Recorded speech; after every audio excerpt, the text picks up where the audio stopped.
अस्सलामुअलैकुम वरहमतुल्लाहि वबरकातुहू। एक छोटा सा पैगाम आप लोगों के नाम कि ज़िंदगी में कभी कोई मुश्किल आ जाए, कभी ऐसे लगे कि मेरी कोई बात सुनने वाला नहीं है और कभी ऐसा एहसास हो कि मैं बिल्कुल तन्हा हो गई हूँ, तो अल्लाह सुब्हानहू तआला से ये दुआ मांगे, फ़ातिरुस समावाति वल अर्द अंत वली फ़िद दुनिया वल आखिरा तवफ़्फ़नी मुस्लिमन वल्हिक़नी बिस्सॉलिहीन। तो अल्लाह सुब्हानहू तआला आपको कभी तन्हा नहीं छोड़ेंगे।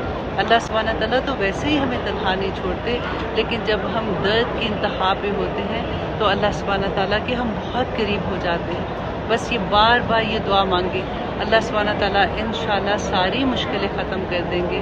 अल्लाह सुब्हानहू तआला हमें थाम लेंगे। मुझे बहुत प्यारी ये दुआ लगती है जब भी मैं ये पढ़ती हूँ कि अंत वली फ़िद दुनिया वल आखिरा, कि मुझे और किसी वली की ज़रूरत नहीं है, मुझे और किसी दोस्त की ज़रूरत नहीं है, अल्लाह तू ही मेरा दोस्त है। आमीन सुम्मा आमीन। अस्सलामु अलैकुम वरहमतुल्लाह।